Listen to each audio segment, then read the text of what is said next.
right. Welcome, everybody. Welcome to BeoTalk number 375. Hope everybody's doing well. Let's see if nothing changes or changed. No, where the mics and stuff are still good. Yay. Am I muted? No, good. Everybody hears me too. Let's see. Yeah, my good microphone is on. Nice. Good. Sound like shit. We can actually do stuff. Right. Let's do some shit. Anyway, go buy stuff at Skinny Play. Use the promo code for 10% off. Yeah, which is a better deal than signing up. As you just saw, that's only 5%. So buy something for your A9 or whatever. Nice company, especially if you're in Europe. They're in France, so they probably need your help. Because, they're French. Just kidding. Just getting savage in the beginning. Welcome to the Savage Shillings. All right. Go to our friends at Tigrino Studio. They do a lot of similar things, but slightly different. They make a lot of aluminium stuff for like the Beolab 8s. They make some good speaker shenanigans. Yeah, you saw them in real for real. Yeah, man, they are absolutely holy crap as far as the manufacturing process or finishing, I guess, of the grills. It is mirror shine. Very, very, very close to B&O. Like, not close, it's identical, more or less. Yeah. I would almost find it a little bit more perfected. Maybe they just use a different brushing technique, right? Because it's really like mirror shine. Yeah. Where with B&O you have that. Yeah, and with B&O you still have that, the diamond polishing that they do, which gives those, signature micro grooves. Yeah. To the sheen. But yeah, they are fucking cool. That's all I'm gonna say. And then for our super chat, go buy Willie a coffee. There we He go. needs it. It's cold up there. Oh, bro, it's been snowing pretty good too. So yeah, a lot of laughs. This is our super chat way because it's better than YouTube. So I'll be monitoring this, and if you have a question and or topic that we can legally answer, put it in there, and we'll be sure to answer it. And besides that, come join our Discord if you haven't yet already. Lots of stuff on there. Very active site. Way more active than the B&O one on Discord. Have you tried to enter? Have they yet approved you or still nothing? No, I'm still in the dark. I don't think that site is even alive anymore for like with the admins to actually care for approving somebody. It's just dead. Yeah, I see a post occasionally, but if there's like one or two a month, it seems a lot. Yeah, no, man, it's just sand and tumbleweeds. That's basically, it's a desert of speech and anything, basically. I don't know if it was just designed for the NFTs or not, but or that whole nonsense of it because they were trying to be cool. But no, that river has dried up hard.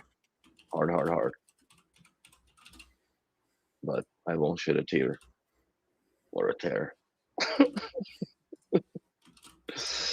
So yeah, let's address the elephant in the room. Well, I first want to ask is because we didn't do last week because we were out doing stuff. Mm-hmm. Did everybody have a good New Year? Yeah, let's go through that because there's like a lot of Happy New Year. Happy New Year. Happy New Year. Happy nice start of 2026. For me, it was a frozen one, but even Tampa was cold. For fucking lied to, man. I brought only shorts, stupid. And it wasn't all that cold. No, during the day was not bad, but thank God for the heated hoodie from Milwaukee. Shout out to Milwaukee, bro. It was awesome. So yeah, it also paid out wearing it yesterday because we were doing the flag lights at the Apple store, drilling outside into the concrete on the jack. Yeah, so I had my hoodie and my jacket running, and then in the middle of it, we had that Palestine protest, whatever, walk by. Yeah, I think this was the biggest one I've seen. It was like maybe, if not more than 10,000 people going down St. Catherine's. and it was so loud, like chanting was so loud, we had to stop working because I couldn't hear the dude on the phone across, because we were drilling inside to the building, right? Yeah. Oh man, a shit show to the next level. But yeah, that was more or less my week after chilling for 2 weeks. I was so sore when I went to work the first day, Mark. Mm-hmm. Sitting for around for 2 weeks, not doing shit. Well, we did stuff, but it wasn't like, working. So definitely it Well, was a also good the relax. driving for you around here was a lot of sitting, essentially. Yeah, but the driving around there is like you can actually just enjoy driving, not just dodging potholes like it is here. It's like, Yeah, here you just have to dodge manhole covers, and that's about it. yeah, but no, this is bad here. Like even in front of my building now, to the turn, there's a pothole that is literally this size and like at least 10, 15 centimeters deep. So if you hit it in a nice angle, you definitely lose a rim or at least a tire, split the sidewall. So Ugh. Ugh. yep. So that's Montreal, back to it in a nice and short. But yeah, I guess to recap the trip, so we did visit a couple B&O stores that were reachable within a, I guess, sober distance, because it still was. Yeah. Orlando was what, 2.5 or 3 hour drive around there.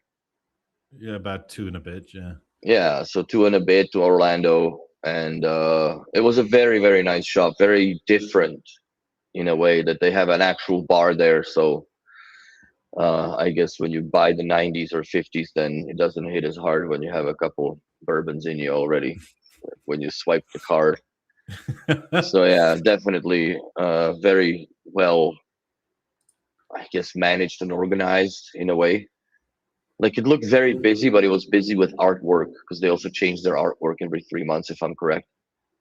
Yes. And they have events, so they have vinyl nights, which is also pretty slick. That you have all the people come in and just party on and spin vinyl on the, I guess, Lab 8s or whatever they have hooked up, or maybe goes through the whole thing. At that point, doesn't matter, because even if it's two emerges playing off the vinyl, you can link everything else in the shop to it. Yeah, I'm not even sure they use that one or the one in the sort of video hall thing. Yeah, they also mounted a big ass screen in the back of the store, which I think now is becoming a trend now for B&O. So I hopefully, want that so badly. oh yeah, that's a It's for the people that didn't catch the last. It's one of those enormous panels. It's like 148 inches or something that you can like put yeah, it these. was something, and yeah, they're like, I guess, in what, 5 by 5 or 6 by 6 inch square clusters that. To level that out is a bitch, because they all basically have 4, maybe 5 points of articulation, including the Yeah, depth in the center, I guess, on those magnets. So to level out 150 inches of it, which is a lot of clusters, it's definitely tough. But once you get it nailed down to the last one, and perfectly leveled, then yeah, it's definitely like they had to turn it down for how bright it did output, because it's literally nano LEDs, right? That's what that grid is made out of. But it's fucking cool because it just clips on, and poof, there it seamlessly becomes the part of the screen. yeah, Like it's super that cool. scalar is insane. That's powering this thing, I guess. Bit loud on the fan side, but that's just what it takes. The chubby 90s had to move, which now they're in basically the room that is a little narrower than my living room, and definitely smaller. Yeah, But so yeah, just that's the one video wall. screen. One screen that equates to 4 65-inch LED panels. Yeah, it's enormous. Yeah, it's almost stupid, but very cool. Like very cool. Like I would so have that in our living room. It's just I a know bit you would. expensive. I know you would. That'd be a pain in the butt to install, dude. But it would look so sick. Yeah. Yeah. Wait for And the it would price to last come. you forever, though, if you think about it, because you would never be able to juice it at full its power. Like you would lose your eyeballs, even during the day. Yeah, With they full did sunlight. 100% brightness, and it was just too much. It's like, Yeah. It's this is uncomfortable. sunglasses. Yeah, it's very much. mean, But what was it, Tron or something? The new Tron, and yes, there's the scene where that motorbike with headlights comes towards you, and it's like worse than looking into actual headlights of a motorbike. yeah, it was pretty bright. That was definitely like woo, right? Because you would basically it's the same flinch reaction that you would have looking at it in real life. So Yeah, yeah, but if you run it at 50%, like which is what it is now, I think, and it's a very well lit room, yeah. it was pretty cool. Also pretty cool that the owners basically came around and waited for us, I guess, till we showed up and had a coffee with and shot some poo. Nice people. And very nice people. And yeah, that was the conclusion of that. Yeah, you learn a lot of the ins and outs of the weirdness of being in America. I'll tell you that. Yep. Yeah, you definitely do. It's not something we're gonna discuss here, of course, but No. it's pretty funny and interesting how things just pan out for B&O people that run B&O shops that really care. Tell us about your worst customer. Well, worse in what way, right? Like it's like you have to now Like grade worst that ever fucked me over money wise, or worst ever that like the level of difficulty to work with and around. You need to be more specific because I have examples. Both. Okay. So the first one that I got hooked on like a lot of money was a client that is from uh, Nigeria. So I'll just leave it at that. And I did almost 6 months worth of work for him. And it was a bunch of stuff that, he had I guess to put in perspective, we mounted a fucking BioVision 465 above a stone fireplace and have it make sure that it doesn't fall off, first of all, with the whole wall, right? So we had Mhm. these huge rods and drill through all the stone and finally hit the studs and then drill into the studs and then screw that stuff in. And then level the bracket because it's on the goddamn stone. So we had to chip off and this and that and whatever. And then we had a TV and every room had a piece of B&O in it that we had to either peel the baseboards. Like always a pain in the dick, right? Like because you want to make it, I want to make it nice. Like, I don't like to look at fucking cables. And if there is a way to hide them, I'm going to hide the cables, right? So I did all that. And the entire time we were working in the house that was 32 degrees Celsius plus and the heat was on. What? Bro, Why? like it was. That's where I have ended up buying the M18 fan, the job site fan, because I was passing the fuck out when I was working in the server room, which was in the furnace room, right? So that thing, everything was just like even warm to touch to begin with, even if it was off, let alone running. And long story short, after all these months of working there and pulling cables and blah blah blah, because we moved him out of one house and moved him into a new house within that period of time, I gave him the invoice, and it was $9,000 including all the parts and labor. That was like there was a bunch of stuff and whatever. And he argued with me and he said that he's not going to be more than $3,000. So I'm like, well, $3,000 is more than nothing, but at the end of the day, like, don't forget, you will never ever get service from anybody that knows B&O that knows me because of that. And he gave me the check. It was a fucking rubber check, so it bounced. And now I'm out $3,000 plus $25 fee on a fee, right? Because the bank is like that. So now I'm pissed, and I was really mad. So I drove by his house and just parked on the street, and I factory reset everything in his house through the Wi-Fi. Wi-Fi was the last on Ubiquiti, right? Because then I would lose control. Yeah. So I zeroed everything and drove off. That was Tuesday. I drove the fuck off. And I wasn't even by my house, and the phone rang because he's got 4 kids, 5 kids, plus a nanny. So 6 people constantly on a goddamn phone. Yeah. And all of a sudden, bloop, all the streaming dies. The children no longer can watch TV. There is no fucking internet. The converter I also nuked. I reset it to like just factory. Fuck you. Here you go. And I wasn't even home, and his wife called, and like she drove me the $3,000 new check, and that was the last time I've ever spoke to them. I didn't go sue them. I didn't want to waste my time on that shit, because the karma will get him, and it definitely did, because there is nobody that will help him in Calgary. And I know people that know this, that won't go there, that's for sure.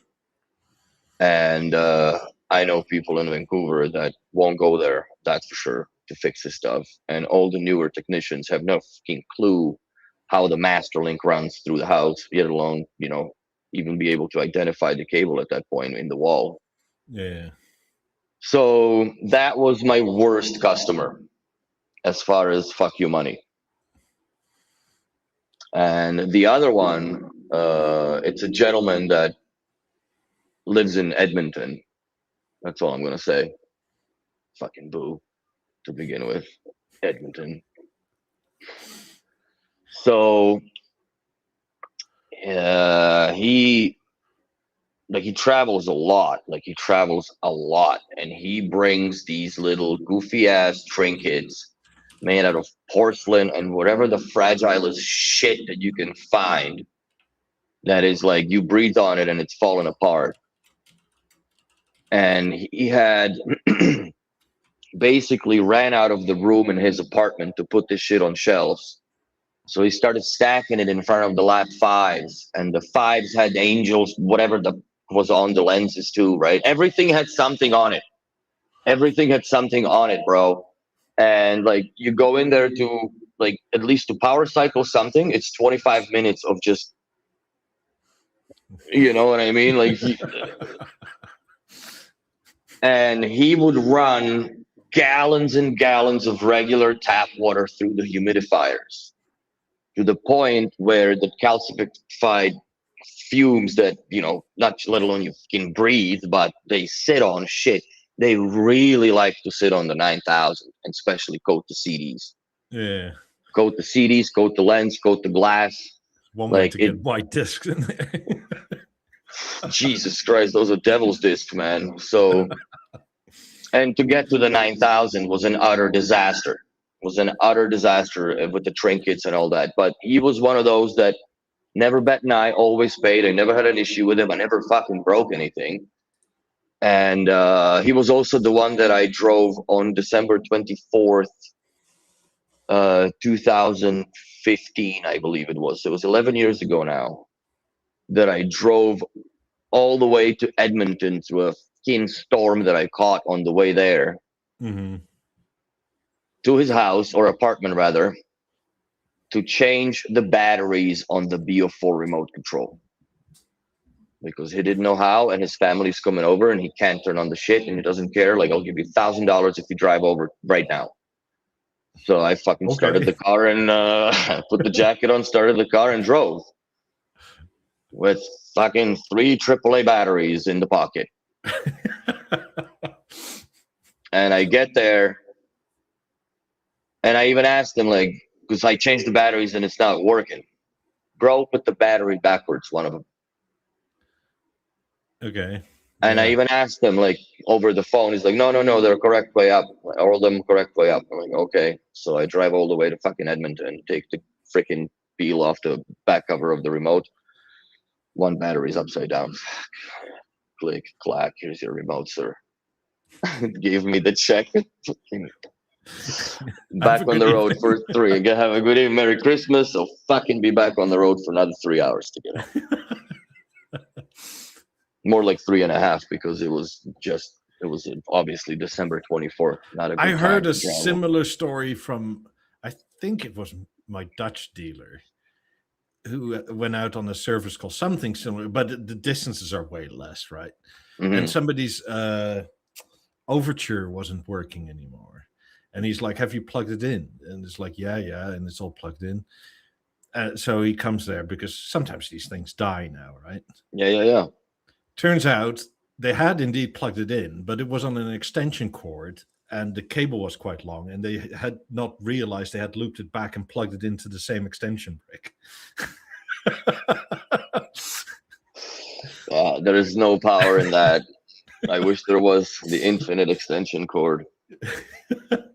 That's too funny. But yeah, it's the dumbest calls, but you know what, at least it's not something that now you gotta like go behind the BeoVision 12 that he had on the wall or whatever, or take the Lab 12 off the wall. You know, I always have tools with me, not that I just went with batteries. Like I brought shit, but still, it's I would always bring my well, at the time was a bag, because the first thing that I had on top of it was the slippers, and I usually don't walk around people's homes without slippers. It's too much. Well, yeah, around here that's weird, but in Canada with all that snow and weather and stuff, that yeah, you just ruin your fucking carpets in the house if you're gonna do that with all the salt and nonsense that is stuck to the shoes. So that's out of question. Yeah. But so yeah, does that hopefully answer your question about the customer, the devils and the best, I guess, or not the best, but the worst of the best, I guess. Yeah. Or the best of the worst. Best of the worst, whatever you want to call it. It's a shitty day regardless of what. But yeah.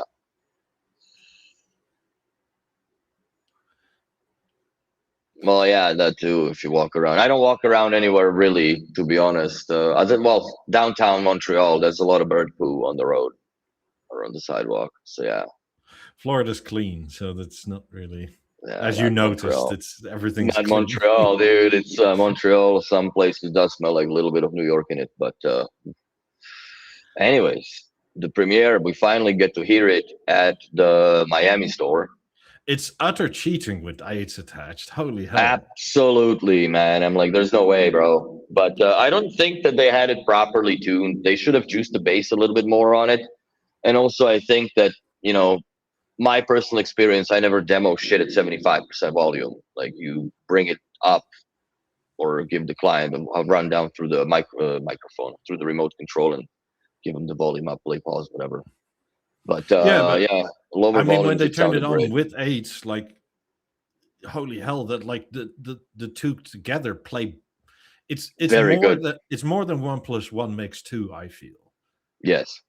Like, this is absolutely a magnifier of what it by itself does. Yeah, but even AIDS at your house, man, you know, they sound fantastic. Bless you. See them, right? They sound fantastic. Yes, I agree. So it's the AIDS themselves sound fantastic. It's the same jaw drop as back in 2003 or 4 when the Beolab 3s came out, right?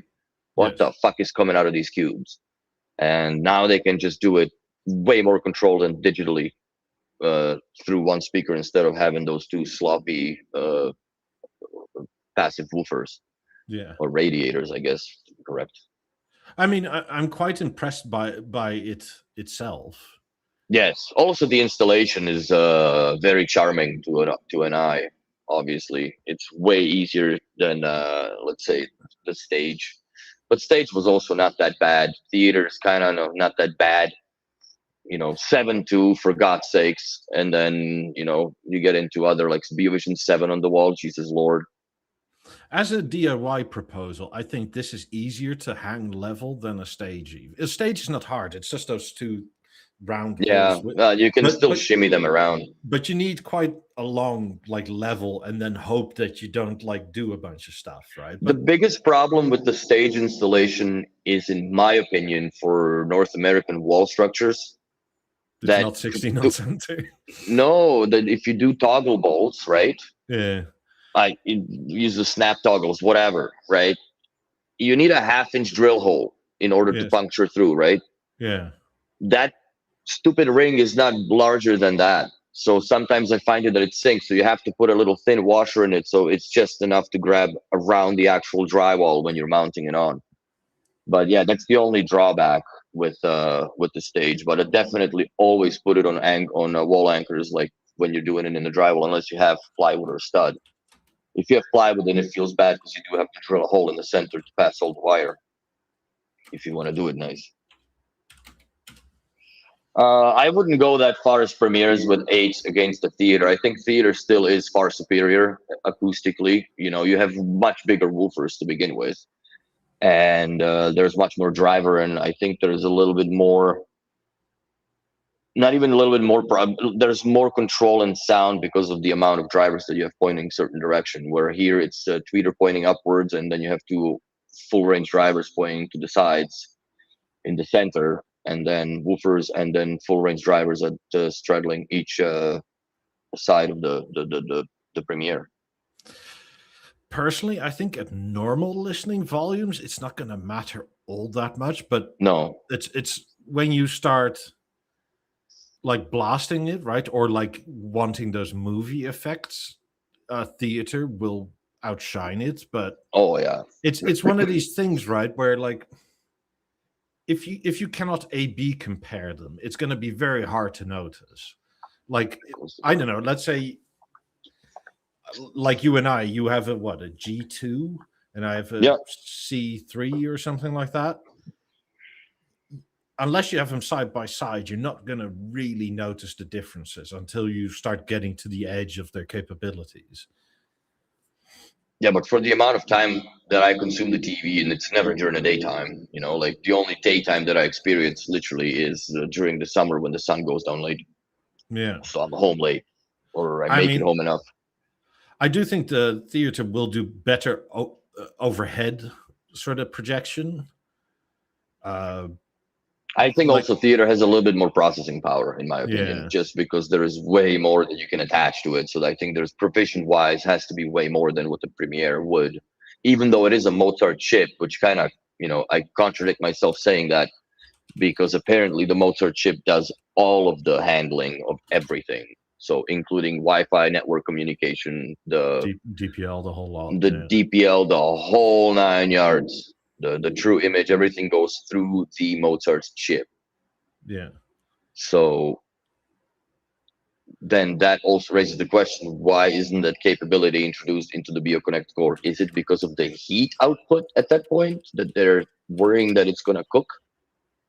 Could be. So, but I mean, the way this bracket, like you can go on the B&O YouTube for some reason and see how you hang this. But this is probably easier to hang level for the sort of novice. Yes. Well, there's also micro adjustment screws, I think, on the sides, right? Yeah. Fine tune it. But I mean, and in terms of cable routing, it's quite easy, which the theater is, or sorry, the stage is quite sort of, you hope it all just seals. Yeah. But to me, honestly, there's 2 things that I don't like about it. The number one is that unless you are in a complete darkness, you don't see the LED strip for volume information. A. Yeah. B, I don't like how it's doing it, that it's going across the whole thing. It should have gone from the center and fill up both sides to 100% volume, in my opinion, because you'll never see that other side. Yeah, because you'll never see the far side unless you're insane, right? Like, that's one thing that really bugs me on it, that you can never see that LED strip go all the way across in its lifetime, more or less, unless you got a stupid, crazy ass party and you just play rock music on it, I guess, because the bass won't handle that. But it's one of those first products, I guess, since the Beolab 3s that the exposed drivers look nicer than with the grill, even though the grill is beautiful, and we've showed the video of how it was made as well. It's very tedious, very tedious woodwork and processes that involve it in being what it is, but it still looks sexy without the wood covers or even the fabric. Fabric kills the LED effect almost completely. Honestly, I can't believe I'm saying this. After having seen it in real life, I think I prefer it with the cover on. Like from the pictures, I 180'd on that. I thought it looked so cool initially without anything on it. Having seen it in real life, and how you sort of like, it's a weird sort of bulbous belly shape. Yes, it is cool. I give you that. From the point of where you look at it, you kind of don't see it unless you're sort of right next to it, right? Yes. And I think I prefer it with it on. And the pictures, like even my own made picture, right, doesn't really do it justice. No, with B&O you have to see it. If I were to take one, I would take it obviously with the walnut grill, which then it's bespoke or atelier, whatever you want to call it. So it'll be another arm and a leg just to get the grill for it. But just to the point that it is sexy without the grill. You know what I mean? It's Yeah. not as weird looking as any other speaker. Like it still is sexy without the grill. That's one of the first speakers since, like I said, well, not just lap threes. I guess 90s are sexy without their grills. Hence the Centennial Edition, the titanium guys, right? But they're more 50s dressed work up. without a grill too. I think 8s kind of do too. 8s do work without the grill. Yeah, you can see the bass driver move. But Matthias asked, like, for pure audio, and I would say the question to his answer is 8s. He's considering either 18s or 8s as fronts with his theater. Maybe going a sub afterwards. He has 8000s as rears. To me, the answer, if it's audio only, that's 8s. which he's 8s all the way.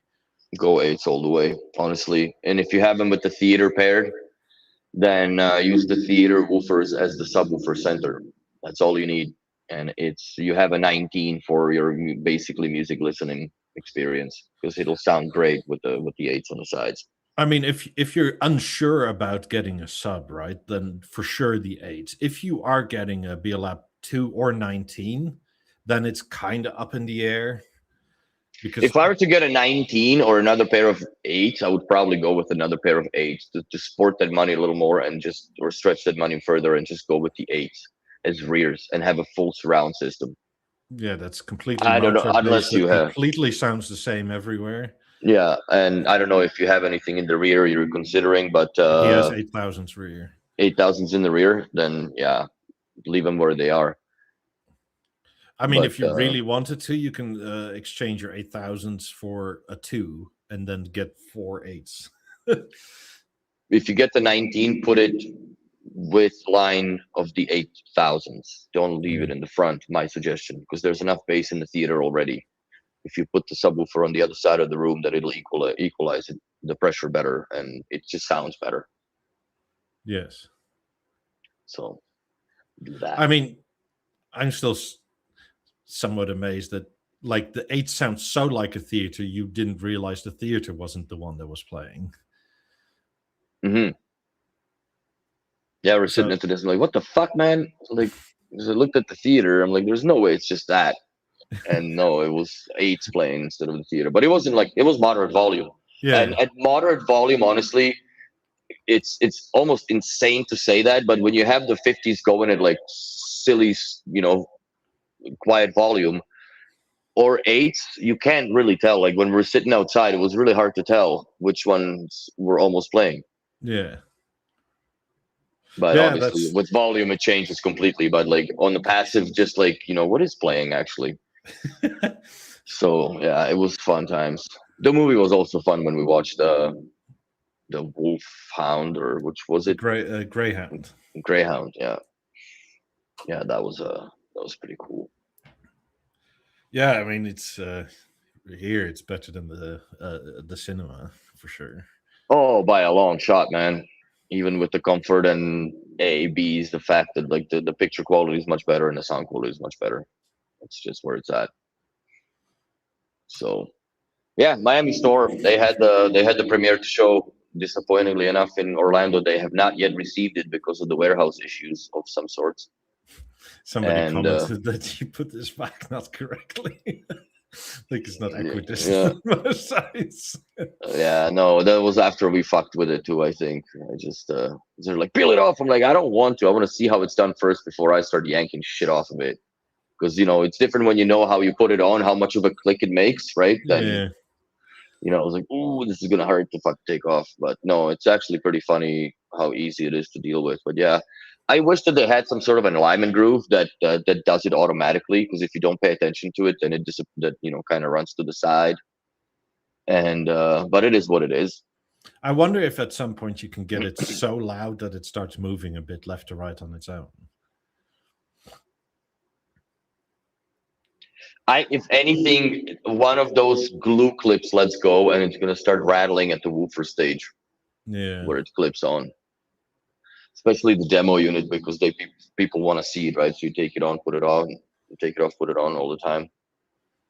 But yeah, Yeah, get if anybody buys this as is, get the one with the silk remote, because then you have matching sort of finish. textures. Because like it's almost soft to touch. Hmm. Like I like this texture. It's weird that it's not within line of any of the other textures in the current lineup.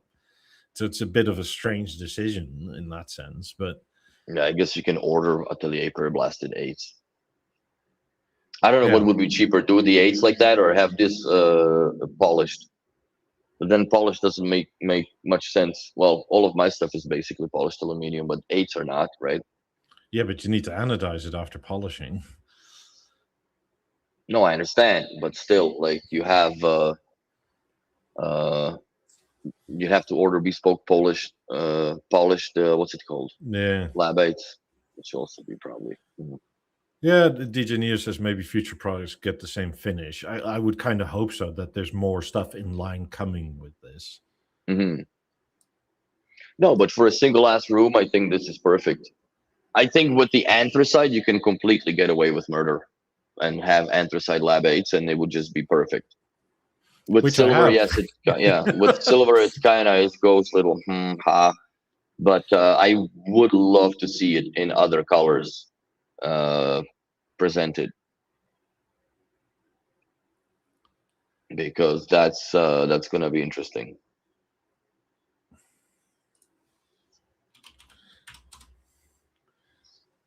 Yeah, the center It has more speaker than has that. 1925 holes. Yeah, like there's barely any material left between them. Hmm. I And it watched the should, video because I downloaded all this stuff while I was, flying yeah. back to watch it. It's pretty interesting how they like those micro drills. Like they have a lot of them going in the same succession. Imagine if one bit is slightly out, right? Oh fuck! Because you get like people that don't make stuff. That like tool wear is a thing when you're this precise. Oh, 100%, 100%, man. They must run some idiotic bids on this, man. That just. But it's also very thin, and that's also double anodized, right? Because they Yeah. anodize it black. Polish and then anodize it on the silver side, or vice versa, whichever one is first. Yeah, it's super cool. Super super cool. So yeah, Yeah, that's that's that was our what's it called? Our visit to both stores. Miami was interesting. The what is that place we went to the eat? Hallandale. No, The Krakatau, the Indonesian. Krakatau. Yeah, I was the only Indonesian in the entire Miami. I was like, okay, It's the only Indonesian restaurant in the whole state of Florida. that's insane. So, anyways, we went there and ate. It was pretty good. I'm Like we not in have for this all sort that of. weird stuff, but it was very good, actually. It was very good. I mean, all the Dutchies will know. Hmm. It's one of these staples in the Netherlands. But yeah, it was fun trip. Both ways, fun trip. Shooting guns were also fun. Little, I guess, rednecking. It was pretty good. It was American. pretty good. American. Nothing's more American than sweeping freaking casings after yourself. Being all polite on the range. But yeah, that's about the summary of all of that. There's one thing I texted you yesterday because I got the update, and I cannot believe our dream came true, bro. Yes. Let's go. Dark mode introduced right here. So I actually really like it. Let's go zoom down. So, and I don't know, somebody was commenting that I didn't have the 90s in the role there, so I made sure that they're in the role for the podcast. So I have all the 4 speakers presented. So there is that. I really like it. I absolutely love the whole layout, man. That it's all black, everything's cool. And the weird thing is that you can see like the sound software update. See how it's transparent behind the icons? I don't know if that's the intent of it. Yeah. This should have been blacked out, but overall it's awesome. The only thing that sucks about it is if it loads the first time, you still have the white splash screen with the BNO logo, and then it goes to the dark mode. So that is the only drawback. But God bless BNO for doing this and listening out. I wish there was a cleaning mode tab here, because there's only light, which buttons, whatever. But please add that in as a cleaning mode, maybe I or want to permanently clean my theater, or please. disable top interface. Essentially, just make a toggle for disabling top interface. That's all that it needs to have. And I would be so happy if that happened. yeah, like that is really, really the last thing that would, I'll forgive the bloody no blink in the status light when the volume or whatever is being done to the theater in the audio mode. I'm okay with that. I'll forgive that if y'all put that in there, because the cleaning does get annoying sometimes, where you automatically will trigger my button one regardless, or whatever. It's usually the my button one that I end up on. So instead of me having to unplug the theater, which I understand that's a solution too, please let's just add this like permanent disable the bloody top interface. Like make it light up. I don't care. Just have the logo light up. I'm okay with that. But like let's just be able to disable the permanently the top interface on the theater, because Yeah, like I was telling you earlier, right? One of my cats has taken to jumping on top of the theater because I have a split setup, which is, I get it. It's not the usual, right? But yeah. now she has managed to like push a combination of buttons where she mutes whatever you're watching, and you cannot unmute it until you turn the whole system back off again. Like somehow the sound disappears. It's not muted. You can go up and down. You can change listening position. Nothing changes it. It's just dead. I think she's done it once while I was there. Yeah, well, she's done it another 2 times in the last 3 days. So yeah. Yeah, that's no fun. That's no Yeah. fun. And that's, it's the same thing. Like if I had a cat, it would be the same thing with the paw on the thing. But yeah, that's cute, man. Isn't it? I like the dark mode, man. Yeah, it's much better. It's also much better on the eyes. That's it. Are you guys cleaning with the damn cloth? Actually, what I'm using and I still have bottles of it, is the screen cleaner, but it's like the old BNO screen cleaner that we just made, logo of the company with, contact information of the local store back in the day. So I have those. I already burned through the Calgary ones. I'm burning through the Portland batch. And I use that with it's not a firm, but it's a firm microfiber that it comes with it. And I've been using that on BNO screens for now 15 years. Never had an issue, never scratched, never anything. But I also periodically wash them, and I wash them in non-lotion based soaps. I don't really go for the detergent, but I go with a non-lotion based soap to get it all. It's basically all squeaky clean again. And then I just air dry the rags, and they're good to go for another run. Yeah, I have a blue microfiber towel for glass and stuff, and we make it. Well, damp is almost too wet. Too much. Right? Yeah. There is some water on it, but it's so little it doesn't like streak or like where you have to pass over it again. I still use a Violeta cloth that I bought, man, like 20 years almost. And it's only like it's made for glass only. So you take a wet paper towel or whatever and just run it on the glass so it's still humid, and take off all the stains, whatever. Yeah. And then just polish it with that. It's well, most of the things on top of my theater are actually cat paw prints, because nobody ever touches the thing other than one cat that does it. It's not even all of them, just one. The others have respect. If you sit in front of it, the bottom corner is also the one like scratch corner, right? So that'll be dull in a few months. The first one with the beveled edges. Yeah. But yeah, it's That's also what I use for the aluminium on the 18s, and even Avant for that matter. I clean my V1 with it. Once I To clean the me, what's screen, I more clean the important chassis. is that you go the same direction every time, not go this way. Yes. On the glass, you can do it. On the screen like this, on the G panels or whatever, OLEDs, no, It's no. all like Take you your just time with need it. one sand Small micro particle. granule, yeah, and it's fucking over. I personally, when I do the screen, I wipe it down with like a bushy cloth, right, to get all the dust and grit off of it. That's a little bit humid.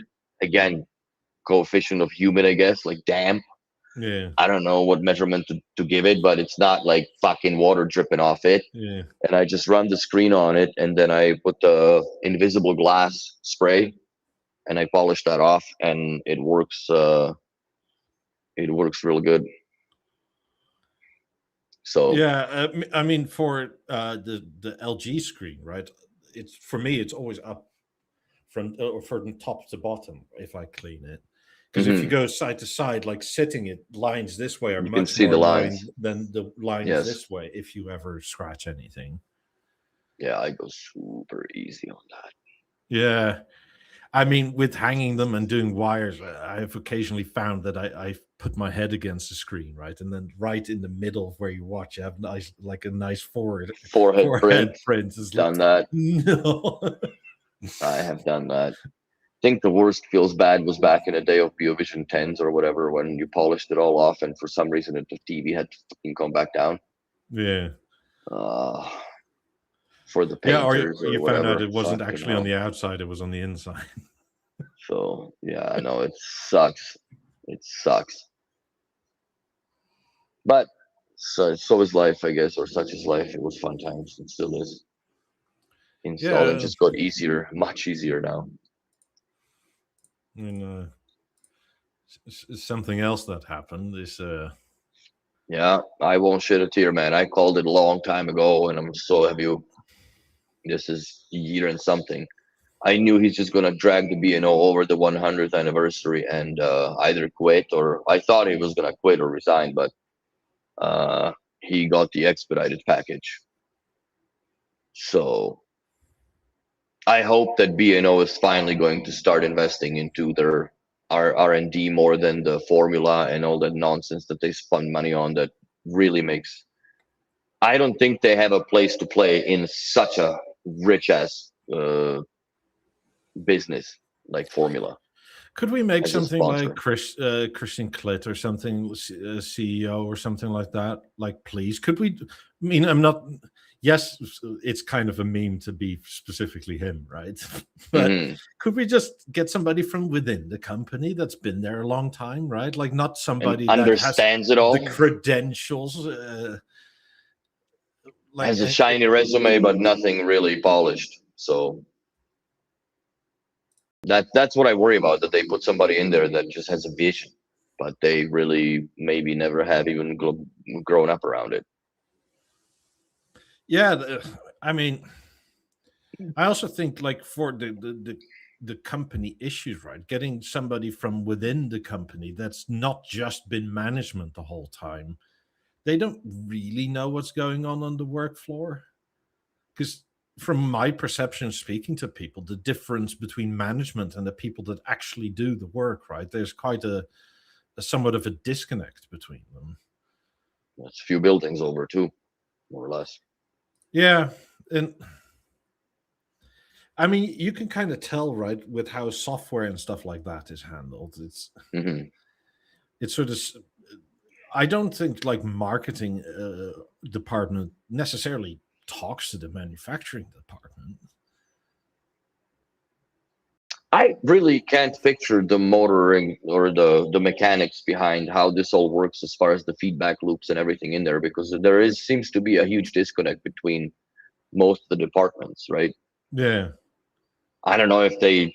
I'm sure that they harvest information from us because we're the first, squeaky wheel usually about things, and it's not because, well, we have nothing else to talk about. but it's also that we're not just the ones, and our pool of people that are from all over the world also contribute to that, because they also have the nonsense, and that also is reported and caught on Discord, which again, I think people that are watching, they should consider joining the Discord. And there's a lot of things that you can ask questions about, and there's a lot of us nerds there that help very gladly. I mean, yeah, I kind my of plug. wonder what actually happened here, because it's, I mean, steps down immediately is absolutely corporate talk for you're fired, but please don't sue us, Hmm. or we'll make an agreement like, because you keep your benefits or whatever, right? Like, it's not usually, unless, look, I'm having a first things beer to first, that. right? Like, the only sort of normal reason to step down immediately, but usually you would say, and since nobody says, I don't assume this, but there's like some catastrophic health issue going on. Hmm. Like, I don't know, either your wife is But why would extremely they sick. hide that? Or I Yeah, guess privacy but usually they would say something along the lines of like, that's a private for health health situation. reasons or whatever. Yeah. Yeah. But this to me reads much more as a firing. Oh yeah. No, he got canned, bro. He probably didn't even finish his lunch. I mean, there's so many things I've had issues with. Like, I honestly never liked his leadership. I don't think that they were going the right direction, design wise and all that. Like the Noto design products, yes, but when it comes to actual giving a shit, I think they were a little bit out to lunch with their ideas, and especially also the way that they treat their dealers in a way. That's not cool at all. I'm not gonna get into details, but I don't fucking agree with it. yeah, that squeeze is not good, because So like, as an endpoint customer, you live and die by your dealer, not by the company. Like, not even close, right? Like, your dealer is way more important to you than whatever happens at headquarters. yeah, Uh, Also, the whole stepping away from, well, B&O was never cheap, right? But it's now now it's getting, laughable. Like it's laughable what they're doing with products, because and again, things it's, shouldn't go twice the value in 3 years again, for I the same. partially feel that it is laughable, because it is stuff that was uh essentially cheaper, right? Like, it's not like something new came along and they made that like exclusive or extremely expensive. Like, Hmm. made a, why the hell is there like not a Beolab 100 at an excessive price, right? They can totally make it. Like, it would have made sense if that thing was 450 grand, Yes. but it doesn't make sense that the thing from the 90th anniversary is that much. With nothing else in it. I think the Yeah, drivers are newer because the drivers that they are in the old 90s are no longer available. But they're correct, the but they're tuned same, to sound the whatever. same. They're exactly that. So I I agree with DJ Neo. I think, yeah, I actually, what I would say is that not that Noto design can stay, but I think that Noto design became the new David Lewis designers, because the Not in the last few products. It's all B&O internal design team now. but I wonder how much they work with Noto as well. Lab Aids definitely looks, it screams Noto design to me. Yeah, but was it the H100s? The what are the in-ear The buds called? Grace, The Grace, the Premiere. They're all in-house designs. nice. So they're maybe turning it around, and then, you know what? I don't mind having inside. Like, why not have a coherent designer inside like David Lewis used to be? They Yeah. need to have another name like that in there. If it's themselves, if it's Noto, both are fine with me, because both are good, right? Of course, I 100% agree. Uh, I personally, I have a feeling like this is like, it's going to sound stupid, but like, this is multifaceted, right? Like this, because I don't see how we got any money's worth out of sponsoring Formula One Ferrari. Gotta explore. Because sure, That's all I got. but as a sales exercise, right? Like you get VIP tickets and stuff like that. Okay, where the hell was all the hullabaloo at your store, right, when the Montreal race was going on? That kind of fell down on the store itself, but yeah. There was sure, but that But shouldn't be on it the should have store, been right? When mandated. I think it should have been mandated by B&O. If there is a Formula Week, or if there's a Formula in your city as a race, you need to have some sort of either a presence, or there needs to be an event in the shop, because you're part of the sponsorship, right? Like that should have been mandatory all over wherever there's a race in the Miami, nothing. I mean, right. Barcelona, from what I gathered, nothing. The only time they actually did anything was in the what's that? What the principality in southern France? What's it called again? It's not in France. I don't know. Whatever else. Monaco. Sounds stupid. Monaco. There you go. Like that's the only time that they actually, from my memory or hearing of, did anything with a shop, right? Like, yes, it was a board. Who cares? But as a sales exercise, because that's partially why you sponsor these things, right? You would think if you're paying almost double for having the Ferrari logo and the color of the product that they sell for the same, that acoustically is the same, like there should be something that celebrates that in a way that, okay, well, there's a formula here, so we're going to make something in our shop. Like there should have been some hors d'oeuvres, whatever. But then again, who pays for that? And given the squeeze that the stores are going through, I don't know, do you have the budget for this? Obviously, if you look at the Orlando store, they got a budget for it, and it's bringing clientele. They're in a little bit of hard pinch on their own, but that's not a story I'm going to discuss here either. But they're bringing in the clients. They're trying to do it. It's headquarters deciding to sponsor this, right? Like, well, why is there not essentially a miniature shop following the fucking F1 team around all year round? I agree. No, they're not sponsoring next year. So that's again with F1, right? You had Lewis Hamilton there, the biggest Formula One star in the goddamn world. Like 7-time world champions. We got what, 5 Instagram pictures? Yeah. We got more Leclerc specials, right? Like, okay, I guess that's also done now. So the same thing with was it when he started, Caroline Wozniacki or something, the former female number 1 player. I think in his former life he was the head of the Women's Pro Tennis Association or something like that. So he had a personal connection with her from that. Again, from what I hear, she moved and left all her B&O behind, more or less. So that's like, I guess, an ambassador, but that's kind of weird to be an ambassador, right? Like, you did a photo shoot. It costs you a bunch of time and money. And I don't know, maybe she has so much money that she'll just rebuy everything, but I doubt it somehow. I think it might have been also a poisoned installation altogether, and maybe she wasn't there, or one of her whoever's weren't there to have a walkthrough, and it could have gone the same ways, right? Like if you misexplain the system or don't explain the system and expect the person to know that, then it's a fucking trouble, right? Yeah. Well, I know some of the guys that did the installation, and the B&O photos don't even do it justice, right? Because literally every room, be it a closet, hallway, or otherwise, had Celestials in it, essentially. Yes.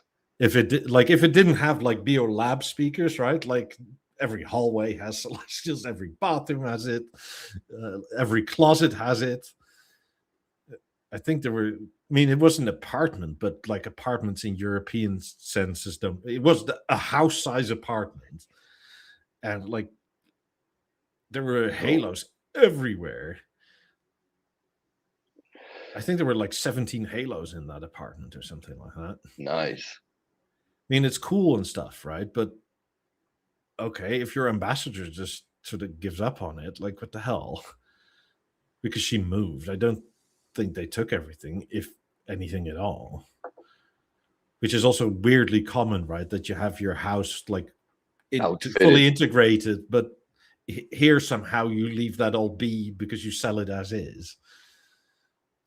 Well, I don't know if there's the same rule in Miami or Florida altogether, but in Calgary, when we were selling the house, anything that is attached to the wall stays. So we had to negotiate special deal when people went to look through the home, right? That my mom's 740 that's on the wall, like that was clearly excluded from the contract because otherwise people would ask for it. Yeah. Picture frames, whatever, like fucking stays. What? Okay, no, we're taking all this down when we're doing the realtor thing. And so that's another thing. I think here you just, before you put anything on the market, you say what's excluded and what definitely stays and what is a potential for purchase. Which, yeah, but fully integrated setup depends on. She was the one with the 90s. No, she wasn't the one. Or did she have a pair? I think she had 90s and a Harmony on like this marble wall pretty high up, and then 50s as rears. Shit, that's a sick system. Yeah, I wouldn't have left it behind. I would have taken the speakers at least. Fuck the Harmony. It's on the marble slab. Leave it being installed. It's a pain in the ass to deal with, anyways.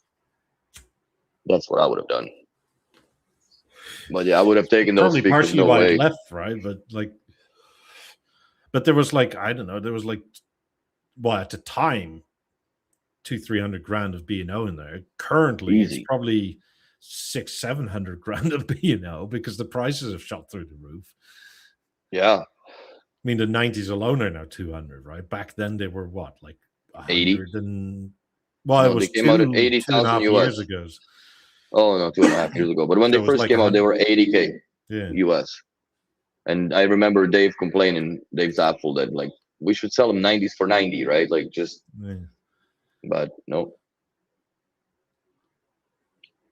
Now it's 90s for 200 basically almost, or 450 if you go with that. I don't know how they're gonna sell that purple, pink, whatever thing. I think that's a disaster looking speaker. That's gonna age like milk. So, Well, maybe it's just a render, hopefully, or they just made one and waiting until fulfill the orders or something like that. Evening, Anders. So but yeah, I have a feeling like a lot of these sponsorships were more like his personal sort of. I think I said it at the time. Egos. Well, right? Well, it's sort of like I feel more CEO-ish if I do this sort of thing.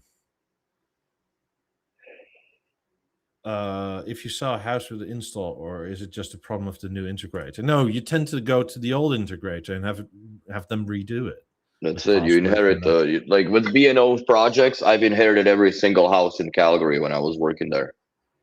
Yeah, because you just do, and that's why I kept the shop number as a second line for a long time in the business to let the spam calls outnumber the actual calls because everybody had my cell phone at that point. So I just cut that number off. But yeah, you always want somebody like if I've had times where I walked into a home, like brand new home, and people wanted to put B&O, but there was Control 4 in the house. And I said, listen, we can do the B&O, but we need that guy to tie that stuff in because I don't program Control 4. I can be here and support it and support the whole installation, and we can do that. But I'm working with somebody else that does that. I'm not going to be a fucking hero. And first of all, you can't even hack into the Control 4. You need to be a certified programmer in order to have an access because everything is, which I don't like about Control 4, everything is cloud-based or server-based in their Hive mothership type of thing.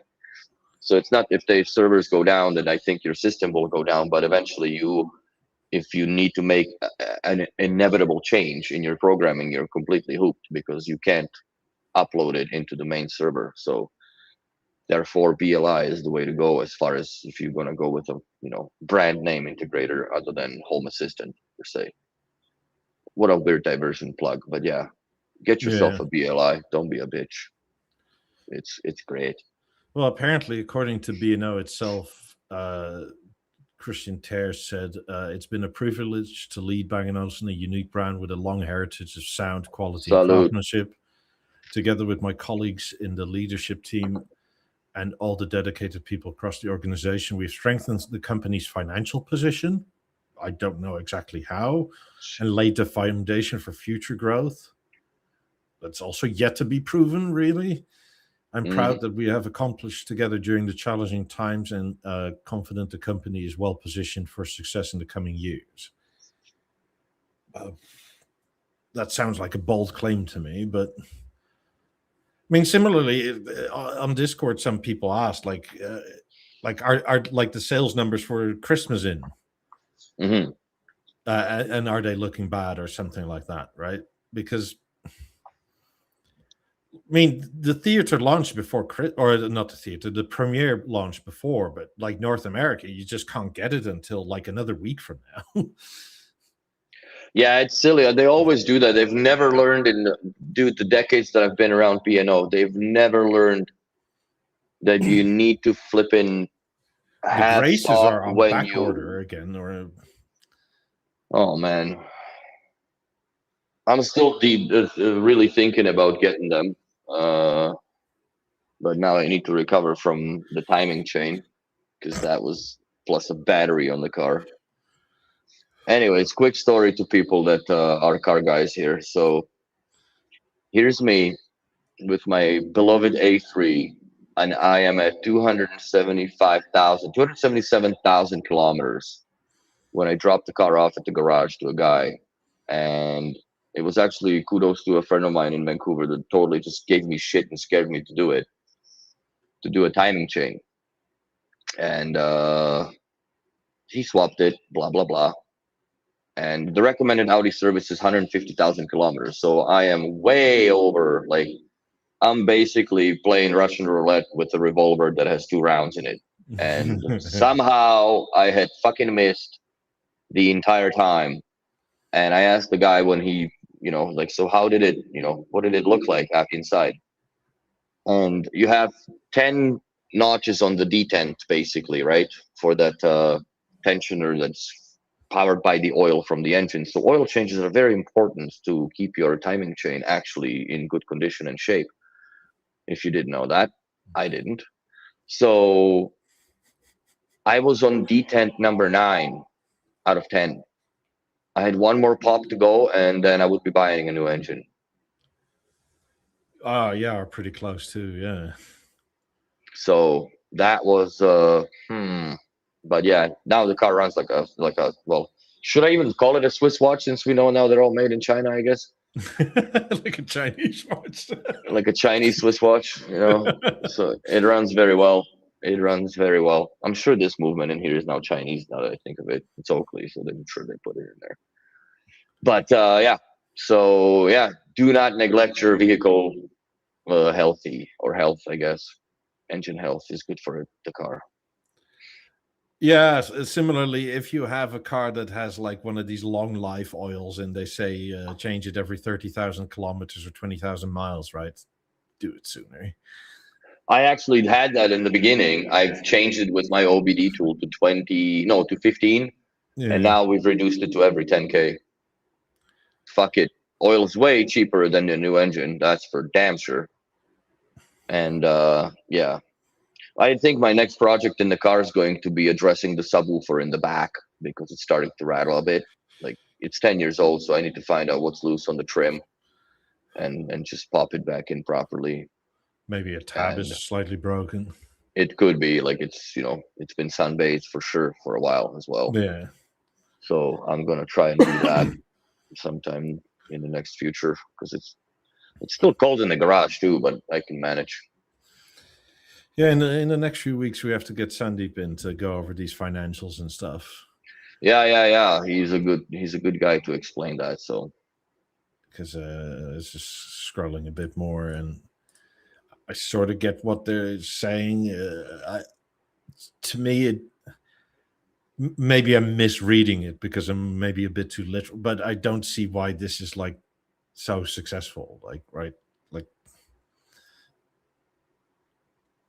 they could have had a much bigger growth if they didn't waste that money on the formula, which 2026 we'll see. And also, like, did he leave him in the position that is, whatever, for the sake of believing that it's good, but it's probably bad, then just that money that they wasted on it will be enough to float the company for a while because they don't have to spend that shit. Yeah. But I honestly think that whoever's next in charge and in line should strongly reconsider increasing the pricing of the products. Like, it's just that there needs to be a stop to this. Like, there's enough margin now that you guys can make up off of it, that this needs to stop. You need to stop bloating, and you need to stop putting something new out that, keeps the interest. I'm not saying like Premiere just came out, but let's have 2-3 products a year come out at least, which I think is the currently more or less a go. Revive the BeoPlay line, for God's sake. Introduce a new subwoofer. That's one thing. Like, you need a Mozart platform sub, because all of your speakers, yes, I understand that maybe with the current way that it's going, that it's maybe not required in your R&D and research and whatever else the marketing latte sipping coffee people think of. But I think that there is a definite market, at least in some stores like Quebecson for sure, because Kareem loves to sell subwoofers to people, and he's not wrong. If you buy an 18s, get a 19 with it, man. You'll never come back for more unless it's a theater. I mean, if they truly want to get, like what they say, right, the youngsters in on some way, right? Like, it's quite something to ask, where like, yeah, our sort of shitty headphones start at 500. And then the good ones are now 2,200 USD, right? Like, wow. You can buy a gold chain for that. Yeah, or buy another iPhone. I mean, and then even if that is like this, the sort of cheapest speaker you can then buy that is a lab, right? It's like, for a pair, you're like at $7,000. Yeah, the introductory pricing is no longer very introductory unless you consider the Unless it's very all trust wealthy. fund people, right? Like, yeah, it's just like, I remember back in a day when, like in the age of 3,000 or 3,200 when it came out. I forget, it was like $3,600 Canadian, right? It was a lot of money to me, and I was in the architectural firm. Like, I was making decent living. yeah.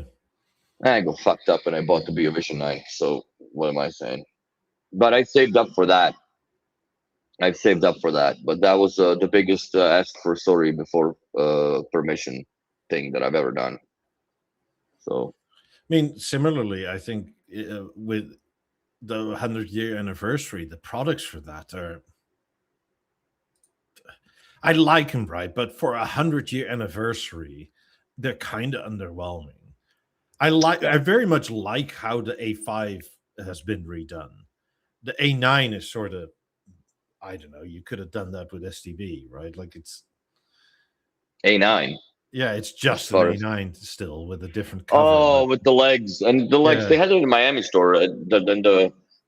Excuse me, I prefer the STB brackets legs because they have a routing for the cable. Yeah. Which looks much sexier when it goes through the leg than just, having this little scrot sack fucking hanging off with the cable in it. So, but A9 is still a cool product. I really like it. Never really owned one, but I have nowhere to put it even. But it's a good piece of machinery. It's lasted pretty long too. Then to make these even more expensive in Century Brown, and with those goofy ass blue earbuds or earpads, whatever. I'm slightly more offended at the different browns on the headband. It's kind of sort of weird looking. I don't know, man. I don't know. I'm not the Centennial thing just completely disappointed me, to be honest, with what they had come up with. I mean, compared to like Love Affair, like what the hell? I mean, compared to the 90th anniversary, like there were units of everything, right? Not just a few, but like there's not a 100th anniversary theater, I don't think. No. There was absolutely a 90th anniversary event. I know I sold an 83 inch with the 18s and a 19 all engraved with the 90th anniversary. I mean, so for like, and I would say 100 is definitely more important than 85 or 90. Mm-hmm.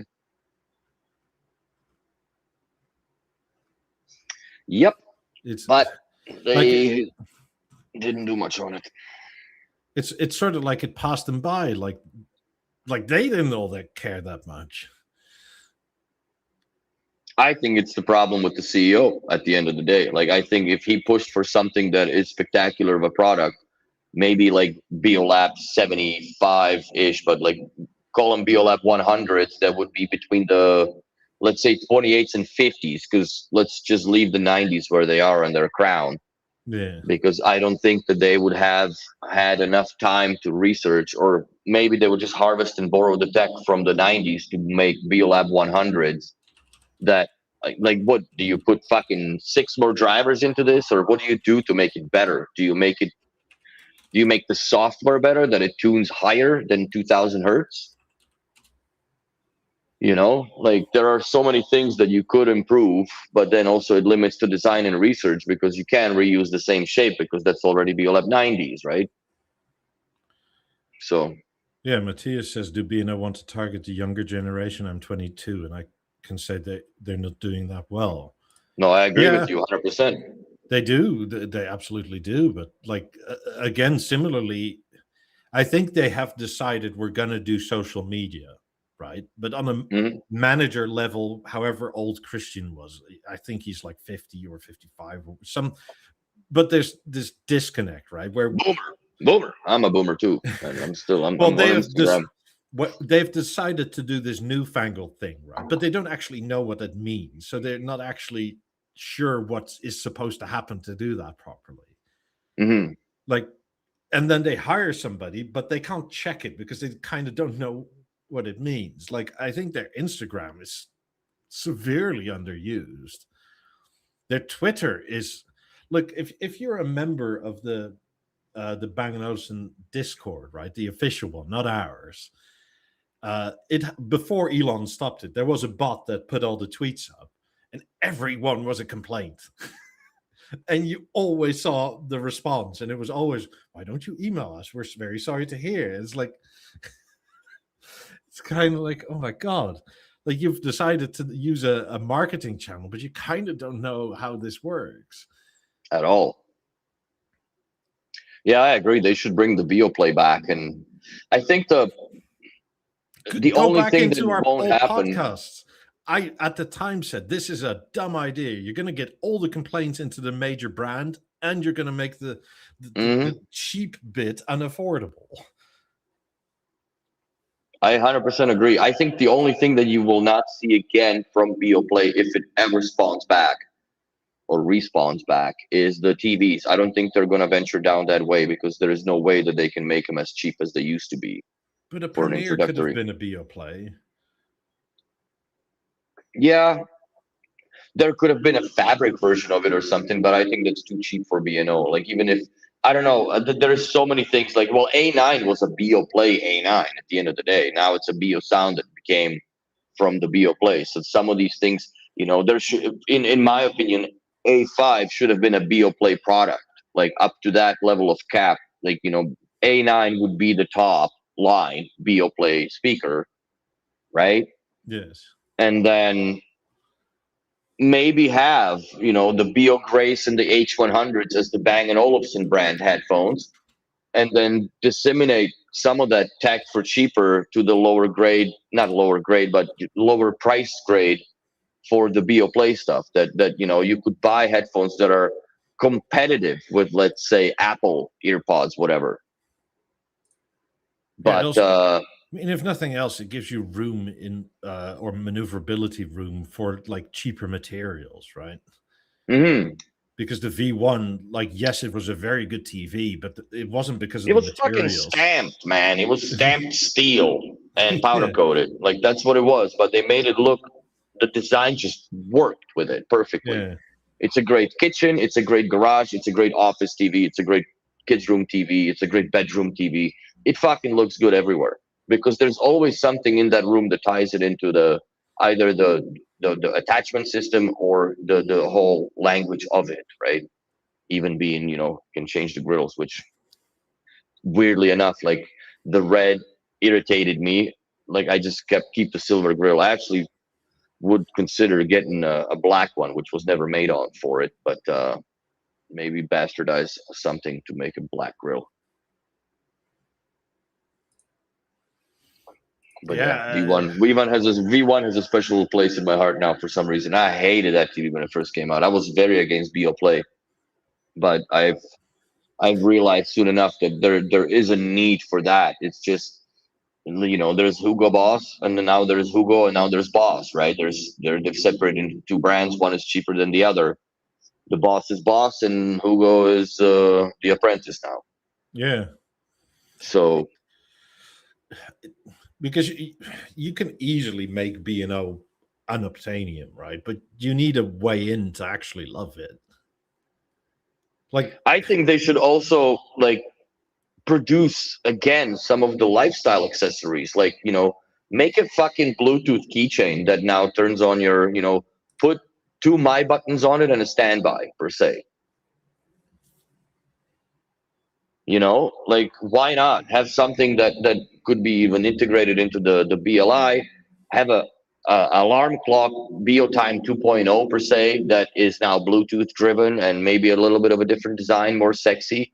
At the end of the day, if the speaker was better in the Halo, you could make that an alarm clock, which to me would make complete sense. Have a Halo that is a volume controller for the room, zone controller, that by default, not because you have to buy the bloody gateway, but by default displays the fucking time in very legible format.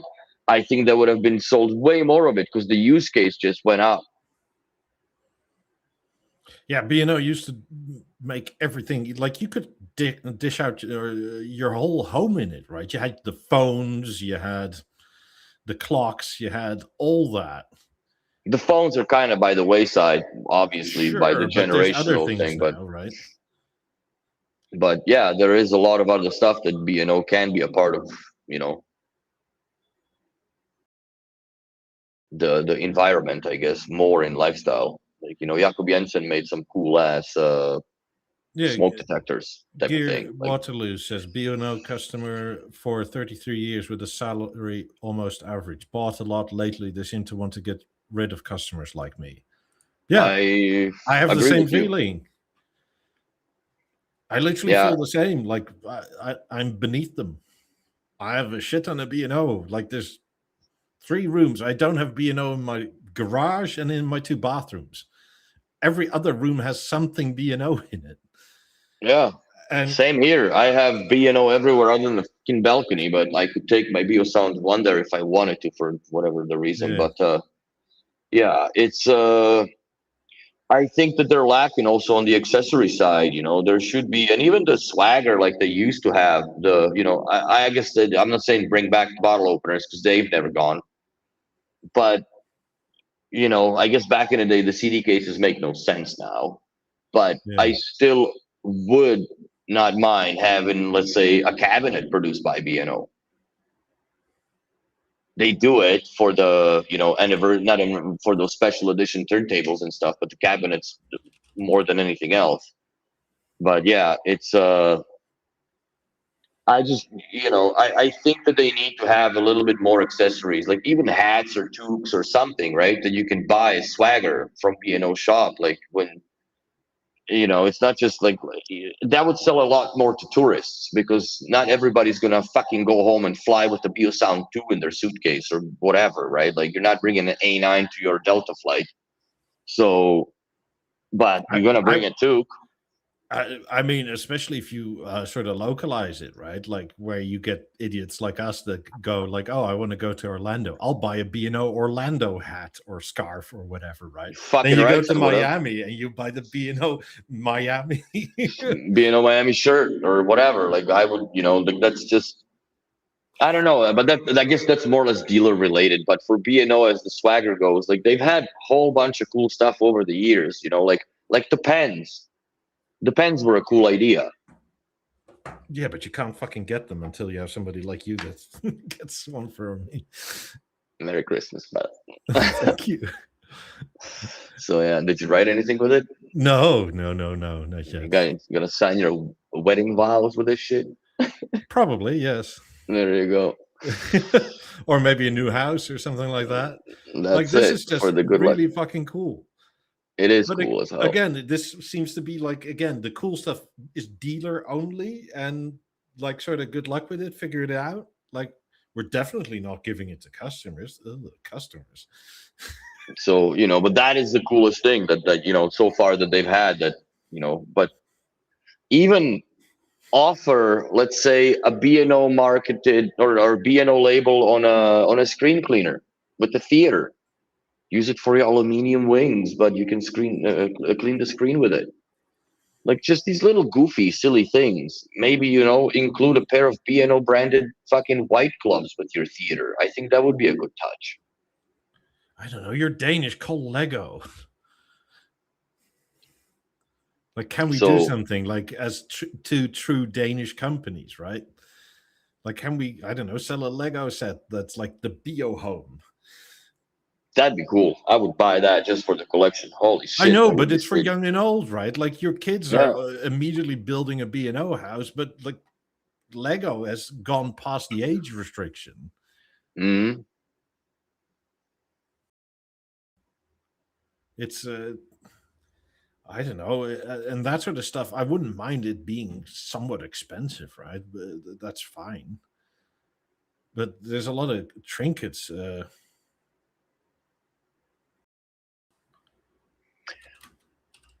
I have no idea if it's the dark mode is released for the iOS, because I don't even have an Apple in my fridge, to be very transparent with you. I guess the only thing that I have, This is iOS. Yeah, you're iOS, so there you Yeah. go. The only Apple thing I have is the All Access card into the Apple Store, but I don't think it's programmed anyways. But yeah, I'm keeping that as a badge of honor for completing that store. So it's iOS Into beta. Preppy says I've received a B&O thermos in a tote bag. Yeah, I have the thermos somewhere. Yeah, to me, they kind of sort of got boring, because it's been a thermos for last 4 or 5 years that they've had thermos in bags, the totes, whatever. Like, I don't mind the totes, but the colors that are on them are kind of that should be something you walk out of the Lego store with, honestly, with these colors than a B&O store. Also, But as like a reusable bag, it's kind of not big enough. they should also make umbrellas. Yeah. Danes are very familiar with the rain. Yeah, Anders Selstrom Photography says the B&O wall clock was 100-year, was produced 1,200 pieces. Why not sell it? I would buy one. Like, I don't understand why, like, they make that clock, give it to dealers, but you can't buy it, right? So you go into a dealership, something very cool, something that the dealer probably thinks is cool. So he's also never going to sell it, right? Exactly. Like, that should be something that this should have been an orderable item. Like, if you wanted to make something special for the 100th anniversary, I think the clock would have hit the nail pretty good on the head. Because I would have bought the fucking thing. I would have bought 2 of them. I don't like the way that they tick the quartz and pisses me off, but I would have 2 of them ticking in my house just because they're so freaking cool. Yeah. I mean, so surely it can't be that hard to make that. Like, and it's something so that is, it's an accessory, right? Surely it's not too hard to make that. Yeah, new dark mode is real good treat, bro. You got to be on the beta and explorer type of person that likes to put up with nonsense and shenanigans of B&O software when it doesn't work. I've been on the beta for a while, never had issues with anything, but this was a very, very, very nice surprise when I updated the app and I loaded it right away. I'm like, poof, it just switched black. I'm like, no fucking way, it's here. The only thing I would, like you said, right, it still loads in white. I would like those colors inversed. Because I also think like the B&O letters in white on a black background, I think will look nicer. 100%. Than just but also you don't get that freaking white. You don't have that when you open the app, put it to your chest so it loads, and then you can look at it, right? So because when it's dark, fucking blasted. Really bright. It's stupid. I hated that, like especially at night when I was at your place, fucking around with the H100s, right? And you open the app, just hallelujah. Oh, uh, but yeah. So yeah, I had a good time, a good amount of time spent with the H100s, probably more than you have altogether combined. For God's sakes, 2 weeks of listening to him at night, Give or like. take. So yeah, I've been listening to them for a while. Listen, I've ran through a lot of songs. The only drawback that I find on them that if you lay your head on the pillow and you kind of do the jiggling or you move around, then either the noise canceling or the volume wheels start to turn. But other than that, honestly I've tried it with the USB-C, and on Deezer there's not that much difference. I'm sure Tidal would have probably sounded better, but even through Bluetooth, man, the sound is absolutely balls. Like it's really really good. So Yeah. is the limited edition too? Fudge sticks, man. I'm ordering one. I told Kareem to order me one.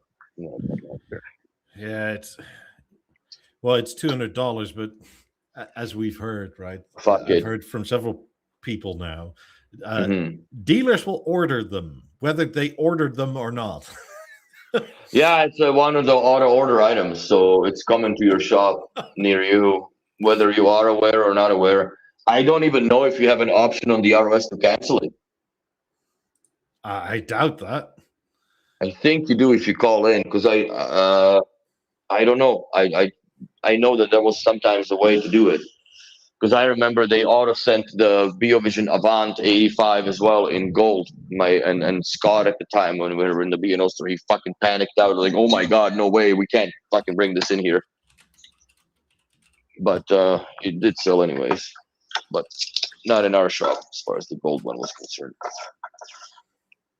Not the rose gold, but the gold, which doesn't fly in Calgary much at all as colors. Everybody likes their speakers black and everything black.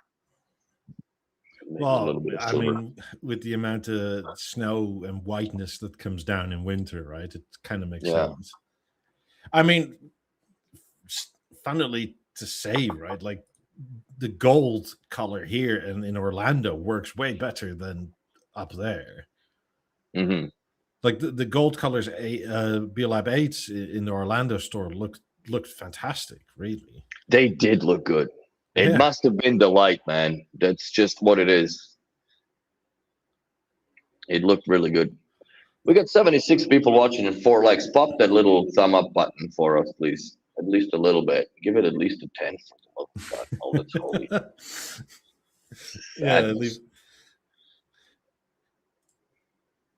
I'm sure if you left a like on every single of our podcasts, I don't think you would go through 50% of your AA batteries in your Bio Remote 1. So, oh, wow. Yeah. It's worth it. It's worth it. I mean, coming back to the firing of Christian Tear, right? According to the board, they're not going to change much of where they want to head. They still approve of this going after the very high net worth individual thing, which I understand to a point, but because you just can't say like, actually the 3-year thing we started and we're now, I don't know, nearly a year in, actually it's already shit. So we also, as the board, made a horrible decision. Like I kind of doubt they can say that, but if they don't slow this down, I also think they're gonna. It's more expensive than it probably was projected it to be, which is not that uncommon. I mean, look at what you went through at that Apple store, right? Oh yeah. Oh yeah. It's the brain damage was real. I mean, I would love for them to revive BeoPlay. I somehow doubt they will. I mean, even if it's not BeoPlay, makes some more stuff more entry level, affordable. Like an M3 was perfectly attainable, right? It was. I think Emerge should have stayed less. Emerge should have never gone over $1,000. It's insane like it was already kind of pushing it when it was €750 at the time, right? Because you could still buy M3s, and M3s were 250, and the Emerge was 750. It's Yeah. like, is this literally 3x the speaker? The design is nicer, so I see some of it, but like, my God, what's going on here?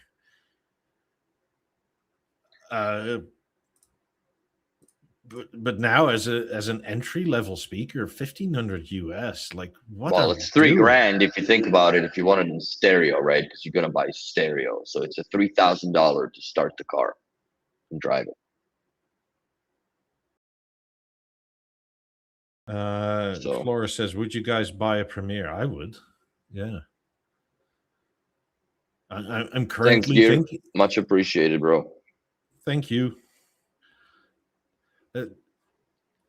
I'm currently thinking about a Premiere.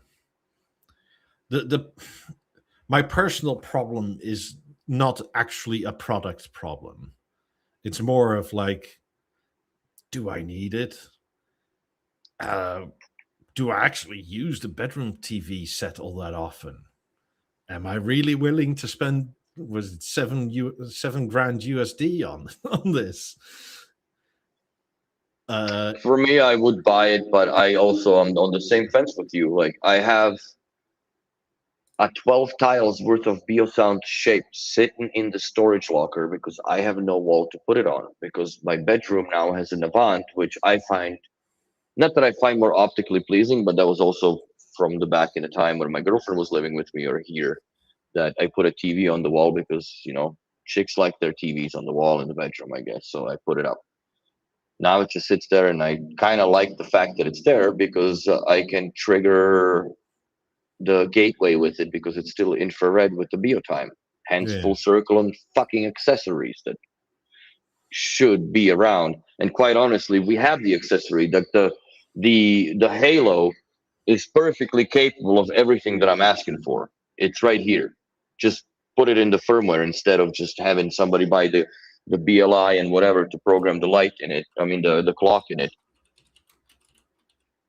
But I think that there should be more use cases introduced with this remote because it's dying dead worse than the BO6, which was also semi-disaster. But back then they made it work back two-way communication with the BeoSound 5, which was awesome. Also, there was way more accessories back in the day. Now there's not much. On a product type level, I do think we're still at a transition point because not everything is Mozart yet. Well, the harmony's gonna go and the stage will go, and then we're basically finished. Yeah, okay, but that's we're for that all to be completed. We're another year out at least, right? Yeah, and at least another decade or 15 years before that completely goes away in time. Yeah, so I mean, but even before we get like other like the smaller things that are also Mozartified, we're a year to 18 months out. Mm-hmm. Because even if they were to think, actually, we're going to revive BeoPlay, right? That's not something they do in 6 months. That's like a year lead time or something like that. Oh, 100%. Well, they need to develop some product within that price range and category. Yeah. How much do you think with the Beolab 14s, the little theater package, how much do you think that would cost nowadays? I think it was like $3,600 back in the day Canadian. I don't really remember the pricing. I might have it somewhere in my Dropbox. I wouldn't be surprised if it would have in USD or euro. It would be around $5,000 now. That's what I'm thinking too, like $5,000 plus the stands. In Canadian, it would be more. I think in plus Canadian, the stands, it would be like double. 10 G's. Yeah, well, it would be 10 G's with the stands because like the stands were always the one that kicked you in the nuggets, right? When you bought these things. Yeah, you're spending almost the same amount on the stand as you would on the speaker. Plastic ass wall brackets, or if you want the stands, it's $750 per pair. Fuck. Okay. But it still that was a fantastic speaker system that they had come up with. I wasn't really a fan of it because it's all wired and old schoolish type of thing, but it made complete sense for a lot of scenarios where it just works so well. I mean, another thing, right? You can market all this bullshit, and this has been another choice with that cradle to cradle stuff, right? But Hmm. all you need to do is to make your Instagram way more interactive. Is just send in your pictures. Old, new stuff doesn't matter, right? And by Yeah. just the sheer volume of people that have old B&O, you can show it lasts for fucking ever. So yes, it's expensive up front, but it'll last you a good 2 decades generally. At the least, man, like especially for the audio products, like this is now 30 years old, the BeoSound 9000. Yeah. It came out in 1996, whatever year, or I mean the month in that year it came out, probably like closer to the year's end, but still call it 15 years old or 29 years old. It's and it's still freaking here connected to the new speakers that are also 10 years old now, but somehow or not. Yeah, but somehow we have to like pay for this fucking sticker on it that it's cradle to cradle and ooh, like whatever, it's Mm, ecological. But the most ecological thing is to never have to replace anything. yeah. Like the most ecological car you can buy is the one that you already have, right? Like it's literally that simple. Yeah. Like just like the cheapest move is to not move from the place you currently live. It's like this is Yeah, that sucks, but that's going to be a thing that's going to happen soon, no, hopefully. I'm not even aiming at that, but as a brand, right? Like, Hmm. why are we paying and then marketing stuff that we can literally get for free by just posing a question on Instagram?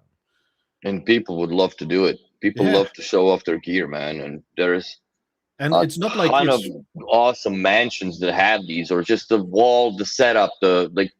Just show the variety that B&O could never do that with their goofy ass Photoshop and AI pictures. also it's not the 90s anymore, right? You can take enormously good pictures on iPhones or Android phones, or like Yeah. the amount of people now that love B&O, the amount of people within that group that are interested in photography. Like, have you Hmm. seen some of Chava's shots on the Discord in the photo tab lately? Like, it's a BeoSound One, the cone, right? But holy shit, that looks good. Hmm. Like, and I'm sure that if B&O asked for it, he would send them something like that. It's literally free to them. Like, you just have to have one person of the social media team just, I don't know, Reaching sit out there a and bit. sift through the pictures. Like there's nobody that I would know that in on the Discord would say no, don't publish my picture on the main B&O website. Like, isn't that more or less, excuse me, the goal and dream of yours when you're posting shit that maybe one day I'll make it to their magazine per se, right? Yeah. Like I mean, that's the I difference, I guess. that's another thing I hope with a new CEO is that they're not so rigid in like these marketing channels, right? Like, I mean, this is not even that long ago, but the theater went out to 3 different publications, right? Hmm. And the reviewer for those 3 publications was the same guy. And you got 3 different stories for the 3 different publications about the same product by the same guy. That's a little bit of bullshit, no? I guess they were freelancing or whatever, right? But it's kind of Mm. weird that you end up with different grades in 3 different magazines. But if you look at the writer, it's the same person. Same dude. You That's know, very bizarre and interesting in the same. but also like their importance on written media, right? Like I don't understand it. Like I'm not saying necessarily Andrew like Robinson needs to be the main guy, but somebody like that. I'll do it, but like I'm not even advocating for myself in this. Hmm. Like there's like why is Andrew essentially the only one on YouTube, right? That you have any contact with? And why And is has that still B&O in the so goddamn background, yeah. hard? And I think it's also just dealers' initiative. It's not really B&O's initiative. No, it I doesn't think look it's I like it. think it's Brian Watt that's smart enough to see the potential in this guy to push it, which I really appreciate because if he don't take initiative, nobody else would in that region. I don't think there's anybody else left or around to compete Yeah. with to begin with. I mean, But we need to take the decision to do social media, right? But not video and not mhm. YouTube, which is like the largest platform on the internet. Like, we're not even going to chance that like the YouTube autoplay is going to end up on some of our products. Like, ugh. It has to be written. We should Like, try get why? Andrew on our podcast, see if he would agree for at least an hour to come in and show up. I'd Well, love if to you're talk to watching, him. Andrew, you have an open invitation. Like, you Yeah, can it's even always change been. days. I don't care. Yeah, but I definitely wouldn't mind having you on the show. If Willie's too Because I think it would be Canadian for you, I'll just do it with you. that's it. That's it. I might be too Canadian. Depends on what. If it's during the week, then I might be very Canadian about it. But if it's on a Sunday or Saturday, I'll be very American about it. So Stuart McFarlane says, I'm a huge B&O fan, and I have to say, without being able to articulate it effectively, I'm disappointed in them. Go figure. Perhaps it's just general malaise. Who knows? Yeah, I mean, I get the feeling, right? It's not exactly like a positive feeling in the last few, well, more than months now. It's 3 years, I would say, because that's when I think that it's just the it was the BNO became a Bitcoin, for God's sakes, with the pricing. It's too much, well, it and I was think that's what's pushing it away. and it was kind of before COVID already. It wasn't just Hmm. COVID that this. Like, it had always been a bit mental, but they just figured. Seems like they just figured, like, let's double down on the silly. And see if it works or how far we can push it before the horse falls off the cart. I mean, I'm not 100% sure. So this is partial semi a question, right? But I don't think fives doubled in value. They went up, but they went from 15 to like 22 and a half in euro, I think. They almost did at the end. Yeah, but I mean, and the part of that was the special ones, like the piano black ones or the gold disc or that sort of thing, right? But The polished discs were the last edition, and I think that those sold for 38,000 Canadian back then. I think those in euro were like 25 or something. But they actually had more like physical changes through the whole life cycle of that product. That, but also like the prices, they were increased, but not in such a dramatic fashion. That's the Yeah. problem. That like, yeah, shit went up maybe $100, maybe $50 on, or maybe $500 on a big ticket item, but it wasn't like $7,000-8,000. Boom, here go like that. There's some more for you coming in fucking 4 months or 3 months or 6 months, whatever. When they did the double a year deal, that's too much.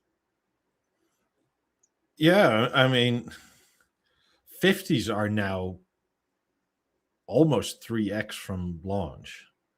And they haven't even been around 10 years yet. Like, Yeah, we're getting on the 9th year now.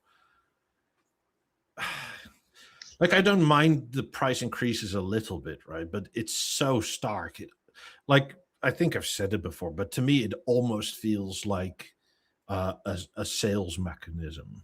Because you've noticed with some of the higher ones, they kind of announce it, right? And then we announce it, and people actually go out and buy some because it's like after the next X8 to 12% or whatever, I definitely can't afford them, so I might as well buy them now. yes. So it almost feels like a sales. It's a sales strategy. I'm certain of it. It's a it's a shop scare tactic, right? Like, you better close the deal now because it's gonna be a higher price, and then they take that asshole from the sales rep and put them on themselves as corporate, right? Because then there's one level at least of separation between the client and who's taking your money, but not really, right? Let's face the fact, it's the dealer that does the deal. But they also pay the fucking premium on their cost because just it goes up that way, right? So it's yeah, I agree with Sandeep. The BNO NFT was a peak waste of time and a waste of money, and I don't even want to know how much they spent on it. Are we forgetting these blobs that dance on base of your Oh my Spotify god, list? the fuck was that all Spotify about, that you man? hadn't used in like 9 years because Spotify Yeah. And they were all high-fiving each other. Like, apparently that dancing blob that you created was I don't know, worth the time. Expression of your musical entity. Yeah. Whoever did how much mushrooms that day to push that in the boardroom, probably everybody had a spiked tea at that point to agree on this nonsense, because this was a utter waste of time and money. But yeah, I think that if anything, really had to hit the brakes on, is at least for the next 2 years, do not price increase anything. It's enough. It's more than enough. It's high enough. It's tariffed enough. It's fucking taxed enough now. It just Yeah. don't do it. Don't do it, because you're pushing yourself in the corner where people Start to hate you. that you could have had be clients just go somewhere else and hate on the fact they don't even hate on the B&O. They hate on the B&O for the fact that they are where they are, where they price themselves out of affordability for a lot of people. And I mean, how to say this? You and I both know when dealers don't only do B&O, but they would prefer to sell other things, right? yes, Because the margin isn't there on B&O, that you're ending up in a crazy cycle. also the headache levels are not there the same way, right? Like Yeah. with B&O, you're always kind of going to an install. It's like, being dropped off the chopper in a fucking Vietnam War. Good luck. Good luck, bro. Like, here's your shit. Hope it all works. Yeah. See you on the other side. And you drop and like 50s dead out of the box. One of them. What the fuck? Over. I've had Lab 19s dead out of the box. What the fuck? Over. Or And it's never across the street from the store, man. It's at least an hour away from the city that you have to drive, excluding the traffic to get the fuck out of the city. I'm just talking highway itself. So it's like 2 hours. Peak traffic in the morning, peak traffic at night when you come back. So it feels bad. The one thing we learned the other day, if you remember, where if you have a big house, right, and you want your 90s really far apart, you have to go into the wall, right, and your cable is let's say 20 meters, and you can't pair your 90s together because the initial pairing must be done with 10 meters or less. But nobody knows. Bring the speaker. I don't remember reading that. There might have been a mention of it in the technical guide for the 90s, but that's 10 years ago that I've read that literature. It's like Megan asked me, what books do I read? I'm like, very fucking boring ones, man. Like, I read manuals and instructions, and that's basically what my brain gets off on. But I don't remember that being mentioned. It might have been. I'll have to double check and get back to you. But yeah, that's a There is a son of a mention bitch of a finding. Mention of a maximum power link cable of 22 meters, right? Mm-hmm. But, I mean, for the syncing of those two speakers, that is shorter apparently. The initial sync done, then you can put a longer cable in, but like then it's fine. But yeah, you have to be within 10 meters. If you're chasing the ultra high net worth individuals, right, this should be in the training, because you kind of, especially around here and probably Britain, right, you expect people to do that with bigger places, especially if it's like you bought a fancy ass car and the guy that's delivering it to you doesn't know how to start it. Yeah, what the fuck are we doing here, bro? Or how to drive a manual. That's it. So, and it's wait, I can't put it in D. There's no D. What's D? Oh, there's R. Maybe that's for the right way. Fuck. Yeah. I mean, on a sadder note, I don't think that, like people say, they should drop prices. I don't think they will ever do that. If anything, they'll keep it stagnant. No, because they will see that they are scared of the perception that they are going to devalue their company by now dropping the prices. Also, it's a severe kick in the balls to all the clients that had paid that price and now it's lower. Yeah. And that especially in America, I think that you can literally boot kick the door open for lawsuits coming in. Yes. So keep the prices the way they are. Maybe, I don't even know if, like, B&O never really was known for making sales other than the demo sale, right? But you don't need to make a Black Friday out of it. But there should be, let's just say, events that are within the store themselves that they can claim against the purchase order. That, let's say if you buy theater, it's 20% off, right? If you're a brand new B&O customer, like you can't own fuck all from B&O, not even a bottle opener, and then you get a 20% off discount. I hope that margin doesn't come out to the dealer. No, but that's what I'm saying, that the dealer should be able to claim that margin off of their purchase, the B&O, off of their purchase. So